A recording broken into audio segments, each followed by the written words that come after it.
Viewers, আজকে এমন একটি শব্দ নিয়ে ব্যাখ্যা করতে যাচ্ছি যে শব্দটি সবাই মোটামুটি জানে।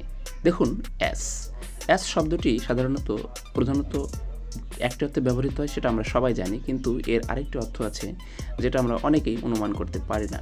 তো ভিউয়ার্স, আজকের ভিডিওটি দেখলে আপনারা বুঝতে পারবেন যে অ্যাস শব্দের সাধারণ অর্থ এবং আরেকটি যে বিশেষ অর্থে ব্যবহৃত হয় সে অর্থটি আপনারা এই ভিডিওর মধ্যে জানতে পারবেন। শুরুতে দুটো সেন্টেন্স দেখে নেওয়া যাক। His behaviour is like an ass, অর্থাৎ এর বাংলা হচ্ছে তার আচরণ গাধার মতন।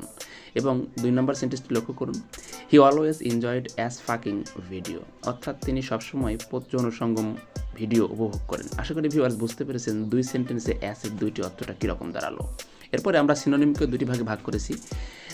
প্রথম অংশে দেখুন ডাঙ্কি, ডিকি, ডিকেই, নেডি, মক, এবং দ্বিতীয় অংশে আমরা দিয়েছি হিপ, বান্স, বাম, পোস্টেরিয়র্স, বাটক্স, রেকটাম। ঠিক একইভাবে প্রথম অংশের বাংলাগুলো লক্ষ্য করুন যে গাধা, ডিকি, ডিকি, নেডি, মক, এবং দ্বিতীয় অংশের বাংলাগুলো হচ্ছে পোঁদ, পান, বাম, পোস্টেরিয়র, নিতম্ব। ভিউয়ার্স, আসলে কখনো কখনো অ্যাস শব্দটি গাধা অর্থে ব্যবহৃত হয়, আবার কখনো কখনো অ্যাস শব্দটি পোদ বা পাসা এরকম অর্থে, নিতম্ব অর্থেও কিন্তু ব্যবহৃত হয়। ভালো থাকবেন, ধন্যবাদ।